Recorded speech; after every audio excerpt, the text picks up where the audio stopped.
Bonjour à tous et bienvenue dans l'interview. Charles Michel, sommet de demander la confiance. C'est le titre du soir de ce matin.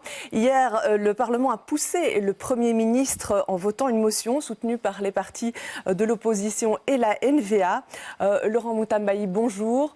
Vous êtes conseiller communal à Molenbeek et surtout vous avez travaillé au cabinet de Theo Franken pendant cette législature jusqu'à sa démission. Pourquoi est-ce que la NVA veut que Charles Michel demande la confiance? C'est d'abord une exigence de l'ordre constitutionnel. La suédoise à laquelle nous avons participé a pris fin. Nous nous sommes retirés de la suédoise. Une nouvelle équipe s'est mise en place qui a été qualifiée d'orange-bleu. Il y a une redistribution de portefeuille, donc il s'agit d'une nouvelle équipe gouvernementale. C'est un nouveau gouvernement. Un nouveau gouvernement. Et il va de soi, en vertu de la Constitution, que ce nouveau gouvernement fasse une déclaration à la Chambre et sollicite par la même occasion la confiance des députés. Ouais. Cette réaction de la NVA a un petit peu étonné dans les rangs libéraux parce qu'ils croyaient que la NVA allait voter le budget et du coup maintenant il y a un peu des doutes autour de tout cela. La discussion sur les budgets est en cours. C'est un dossier qui n'est pas clôturé. Nous avons dit que nous allons nous montrer conciliants et que nous resterons ouverts et disposés à discuter sur les dossiers d'intérêt commun. Ouais. Le gouvernement dit hier avoir été trahi par cette motion d'ordre qui a été introduite au Parlement en dernière minute. Quelle est votre réaction ? Ma réaction, c'est la Constitution qui tranche. Il s'agit d'une nouvelle équipe, il s'agit d'une nouvelle composition et on s'en tient aussi aux différentes déclarations des membres de cette nouvelle équipe. Donc, comme il s'agit d'une nouvelle équipe, il va de soi, en vertu de la Constitution et par respect pour le travail de la Chambre qui est chargé du contrôle du gouvernement, que ce gouvernement vienne se présenter, fasse sa déclaration et sollicite la confiance. Et pour nous, ce n'est pas une trahison. Ouais. Alors, le Premier ministre pourrait quand même refuser de le faire. Daniel Ducarme, ce matin, en radio, l'invitait à ne pas le faire. Il disait, si jamais on se retrouve en affaires courantes, ça va être le commun politique. Est-ce que la NVA pourrait déposer une motion de méfiance si jamais il ne demandait pas la confiance ? On n'en est pas encore là. Et puis, la NVA n'a pas toutes les cartes en main. C'est vrai, nous sommes la première force politique du pays, mais il y a plusieurs partis au sein de la Chambre. À ce que je sache, la NVA n'est pas l'unique parti à avoir invité le gouvernement, notamment le Premier ministre, à venir faire sa déclaration. Non, mais tous les yeux sont quand même tournés vers vous, vu ce qui s'est passé. On se demande, est-ce qu'ils vont voter pour, contre ou s'abstenir? Parce que l'abstention, c'est aussi une possibilité. Nous n'en sommes pas encore là. On attend d'abord de voir le Premier ministre qui invite à venir faire sa déclaration le dimanche, plutôt le mardi à la Chambre. Et c'est à cette occasion-là que mon parti prendra position. Ouais, et des élections anticipées, c'est quelque chose d'envisageable pour vous? Parce qu'il y aurait beaucoup à perdre pour votre parti. Je ne pense pas. Je ne pense pas qu'on en est là. Ce n'est pas encore à l'ordre du jour, les élections anticipées. Nous souhaitons simplement que le gouvernement vienne faire sa déclaration, solliciter la confiance et nous sommes disposés à discuter au cas par cas selon les dossiers. Il y a des dossiers sur lesquels nous avons travaillé ensemble. Nous sommes encore toujours disposés à discuter là-dessus. Nous avions clairement dit que nous allons nous montrer constructifs. Ouais. Quand on écoute les chefs de groupes francophones, notamment, il y a une inquiétude par rapport à ce que la NVA pourrait demander en échange d'un soutien, notamment concernant l'ouverture des articles qu'on pourrait réviser. Les articles de la Constitution qu'on pourrait réviser. Est-ce que la NVA déjà demande le reste de certains articles?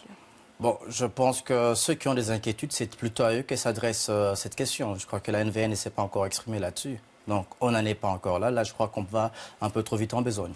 Oui, parce que les francophones ont peur d'une nouvelle aventure institutionnelle. La NVA avait dit stop institutionnel pendant une législature. Là, on s'avance vers la suivante.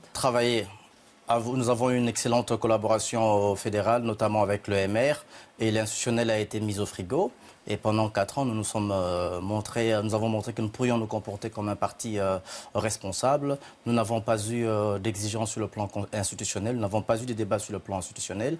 Et nous nous sommes essentiellement concentrés sur le socio-économique. Et c'est ce qui a été fait. Bon, c'est bien dommage, nous le regrettons, nous continuons à le regretter, que la suédoise ait pris fin avant terme. Ouais. On pourrait sortir l'institutionnel du frigo maintenant ? Je pense que ce n'est pas encore à l'ordre du jour. On n'en est pas là. Ce n'est pas à l'ordre du jour. Alors, à l'origine de cette crise politique, il y a le fameux pacte de l'ONU sur les migrations. Alors, ce pacte, je vous pose la question, mais je vous donne 3 réponses. C'était A, un prétexte, B, un symbole fort, C, une entrée en campagne électorale. Aucune des trois possibilités ne correspond exactement à notre ressenti, à notre lecture de ce pacte, mais je peux dire que le symbole fort s'y rapproche, parce que c'est pour nous un pacte qui touche à l'ADN, même à l'essence de notre parti. Oui, c'est ce que Theo Franken avait dit. Hein. Ça touche à l'ADN de mon parti, car cela touche à la souveraineté des États, à la capacité de contrôler nos frontières. Et pourtant, ce n'est qu'un texte qui n'est pas contraignant. Et nous disons, s'il n'est pas contraignant, pourquoi le signer? Pourquoi ne pas opter pour ne pas le signer? Or, à la limite, nous avons encore mis de l'eau dans notre vin. Nous avons dit, on peut s'abstenir pour sauver le gouvernement. Mais nous n'avons pas été entendus. Ouais. Mais ce pacte prévoit quand même des collaborations avec d'autres États par rapport à la situation actuelle. Est-ce que ce n'est pas justement quelque chose qui nous manque pour gérer les flux migratoires? La collaboration avec les États, elle a déjà lieu. Il y a eu une confusion souvent faite avec la déclaration de Marrakech, qui a eu lieu au mois de mai dernier.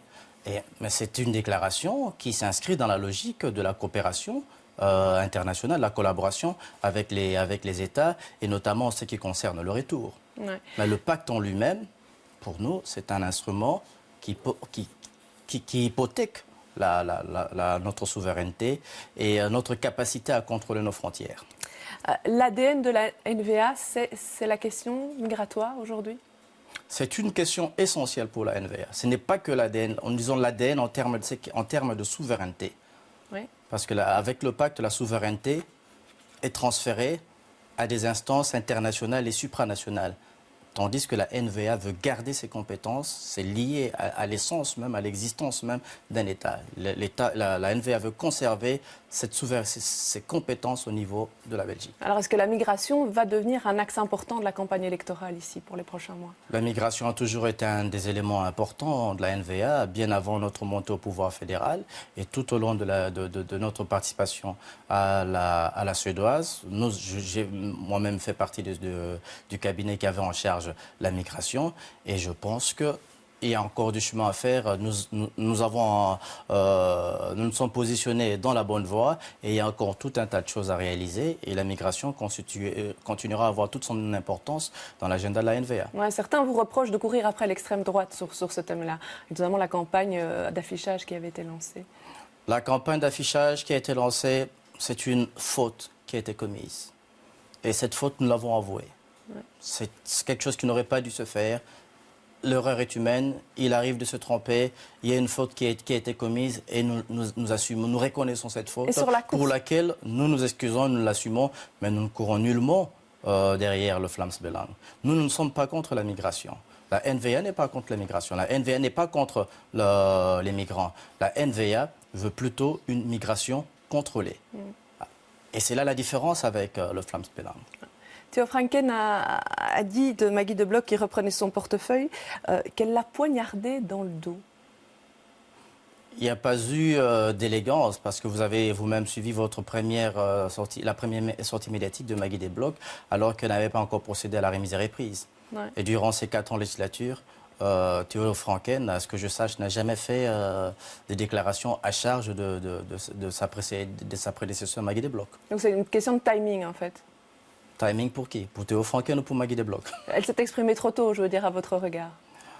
Elle a porté une critique. C'était en termes voilés un désaveu de la politique qui avait été menée. Ouais. Alors que la remise et reprise n'avait même pas encore eu lieu.